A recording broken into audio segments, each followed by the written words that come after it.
The first time Reverend Audrey considered ending the railway series. And this book is certainly a nice finale for the engines to go out on, acknowledging that the railway series does exist within the real world, but I, for one, am very glad that he didn't end it here, because there were plenty more wonderful books to come. The 8 Famous Engines. Dear friends, the Fat Controller's engines are now quite famous. They have been on the wireless and had many other adventures, but he had another plan too for his engines, and this book will tell you what it was. Percy takes the plunge. Sometimes Percy takes stone trucks to the other end of the line. There he meets engines from the other railway. One day Henry wanted to rest in the shed, but Percy was talking to some tank engines.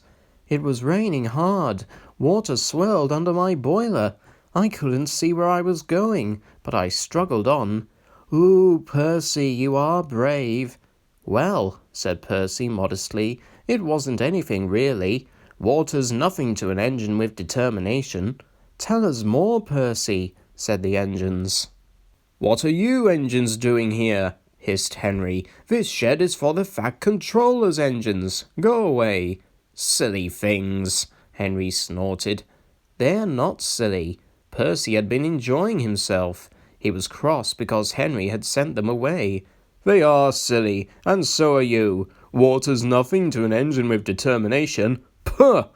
Anyway, said cheeky Percy, I'm not afraid of water. I like it. He ran away singing, Once an engine attached to a train was afraid of a few drops of rain. Percy arrived home feeling pleased with himself. Silly old Henry, he chuckled. Thomas was looking at a board on the quay. It said, Danger! We mustn't go past it, he said. That's orders. Why? Danger means falling down something, said Thomas. I went past danger once and fell down a mine. Percy looked beyond the board. I can't see a mine, he said. He didn't know that the foundations of the quay had sunk, and that the rails now sloped downward to the sea. Stupid board, said Percy. For days and days he tried to sidle past it, but his driver stopped him every time. No, you don't, he would say. Then Percy made a plan. One day at the top station he whispered to the trucks, Will you give me a bump when we get to the quay? The trucks were surprised. They had never been asked to bump an engine before. They giggled and chattered about it the whole way down. Whoa, Percy, whoa, said his driver, and Percy checked obediently at the distant signal. Driver doesn't know my plan, he chuckled. On, laughed the trucks. Percy thought they were helping. I'll pretend to stop at the station, but the trucks will push me past the board. Then I'll make them stop. I can do that whenever I like. If Percy hadn't been so conceited, he would never have been so silly. Every wise engine knows that you cannot trust trucks. They reached the station, and Percy's brakes groaned. That was the signal for the trucks.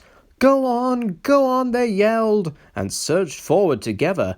They gave Percy a fearful bump and knocked his driver and fireman off the footplate. Oh, said Percy, sliding past the board. The day was misty, the rails were slippery, his wheels wouldn't grip. Percy was frantic. That's enough, he hissed. But it was too late.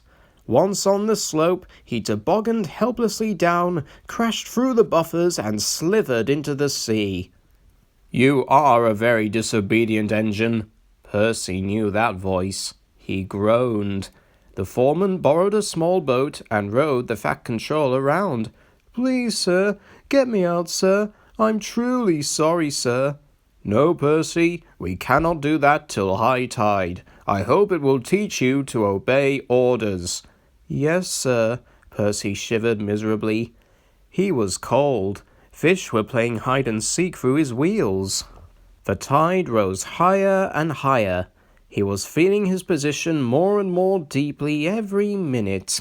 It was nearly dark when they brought floating cranes, cleared away the trucks, and lifted Percy out. He was too cold and stiff to move by himself, so he was sent to the works next day on Henry's goods train. "Well, well, well," chuckled Henry. "Did you like the water?" "No."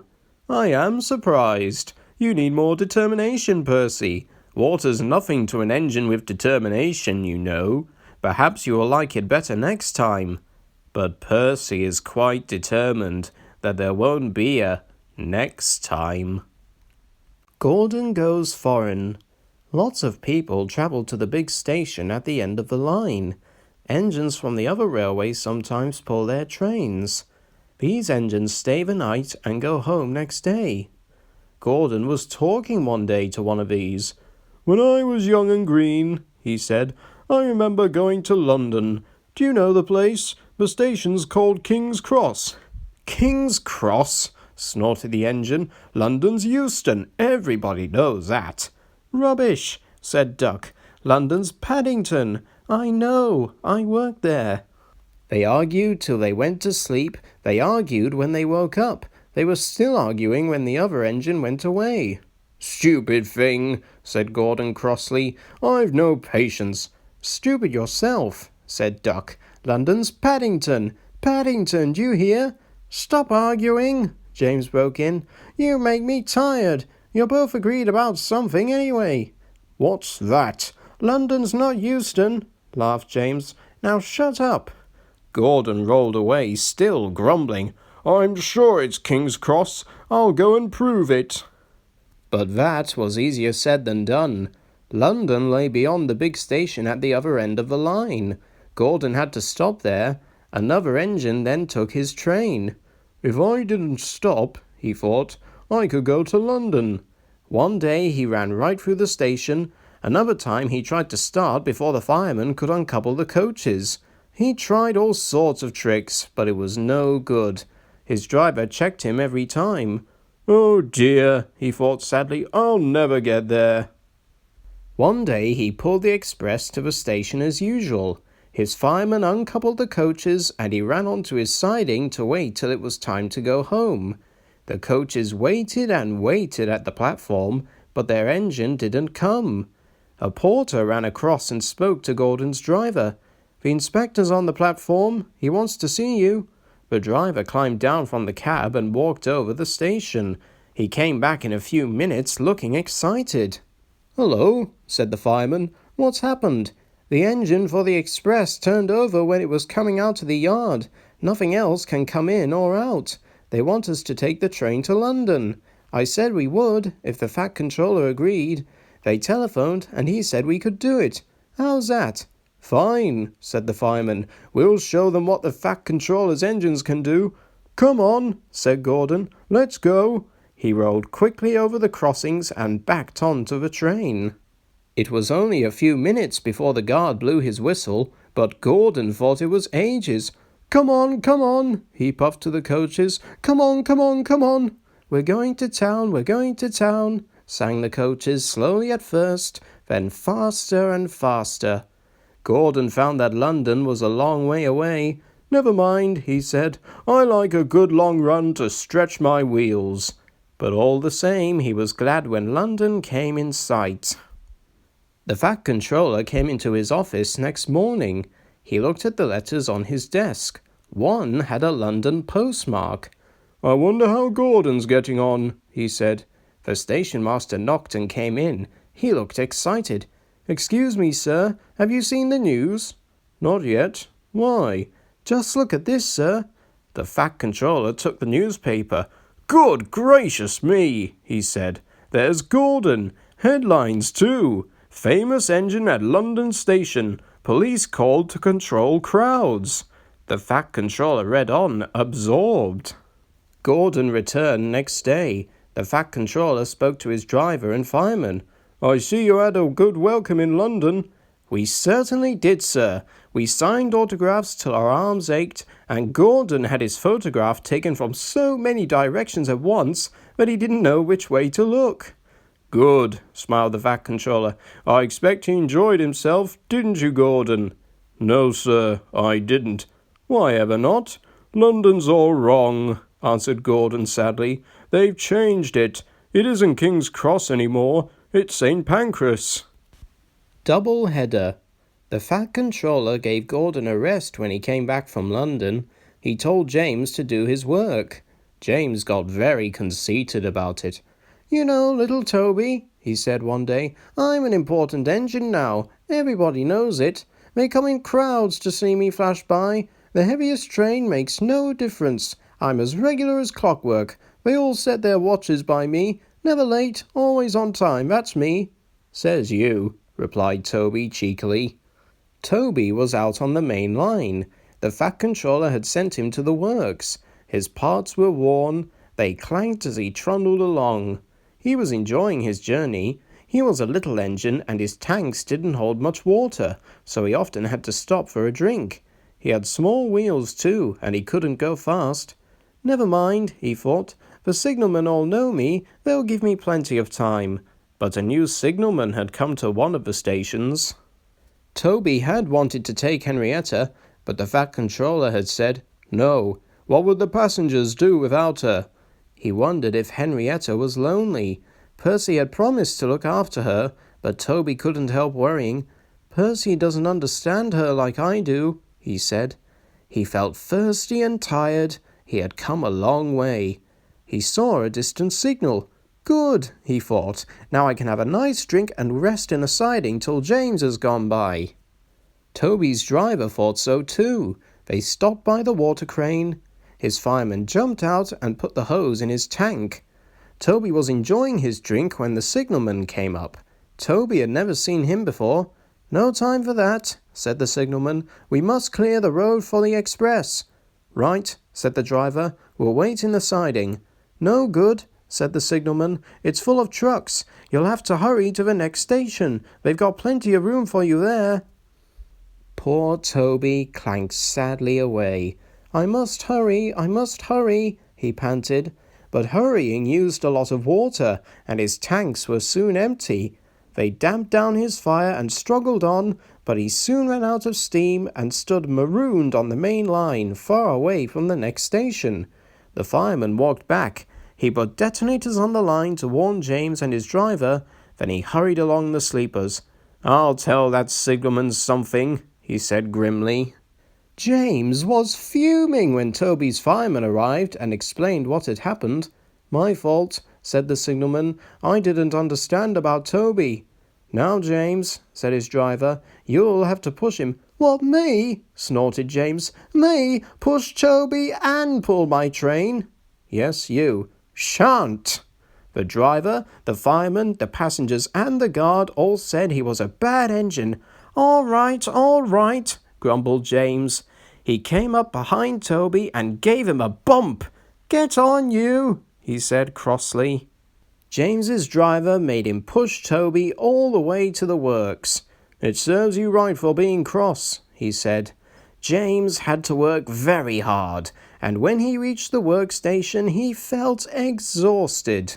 Some little boys ran along the platform. "Coo," said one. "The express is late. A double-header, too. Do you know what I think? I think," he went on, "that James couldn't pull the train, so Toby had to help him."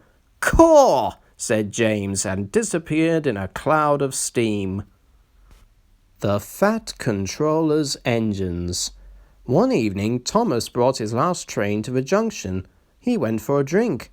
"I'm going to the big station," he said to Percy and Toby. "So are we," they answered. "Do you know," Percy went on, "I think something's up." Toby looked at the sky. "Where?" "Down here, silly," laughed Thomas. "How?" asked Toby reasonably. "Can something be up when it's down?" "Look," said Thomas excitedly. "Look!" 7 engines from the other railway were coming along the line. "Hello, Ginty," whistled Percy. "Hello, Pug." "They're friends of mine," he explained. "I don't know the others." Ginty and Pug whistled cheerfully as they puffed through the station. "What is all this?" asked Thomas.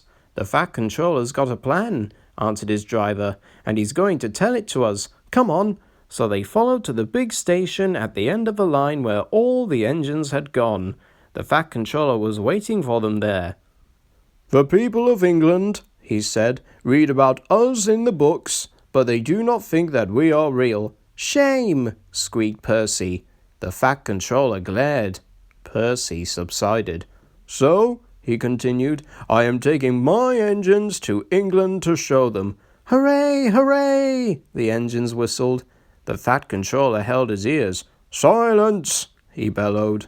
We start the day after tomorrow at 8 a.m. Meanwhile, as these engines have kindly come from the other railway to take your place, you will show them your work tomorrow.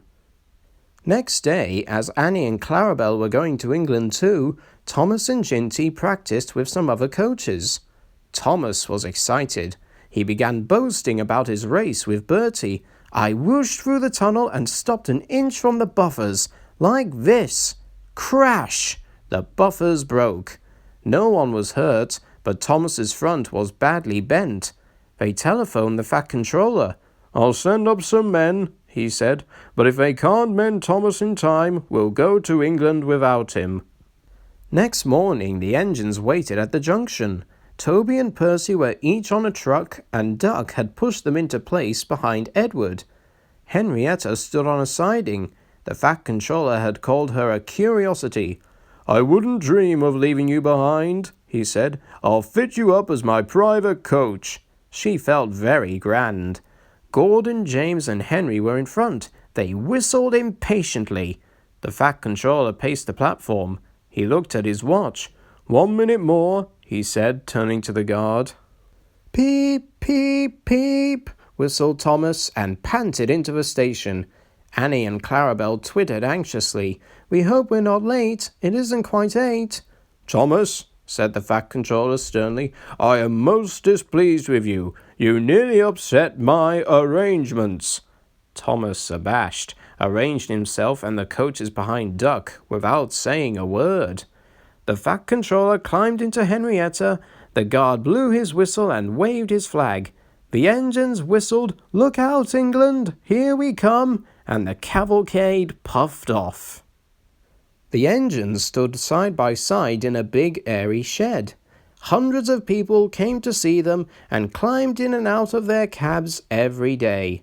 They liked it at first, but presently felt very bored and were glad when it was time to go. The people along their line put the flags out and cheered them home. We are glad to see you, they said. Those others did their best, but they don't know our ways. Nothing anywhere can compare with our Fat Controller's engines.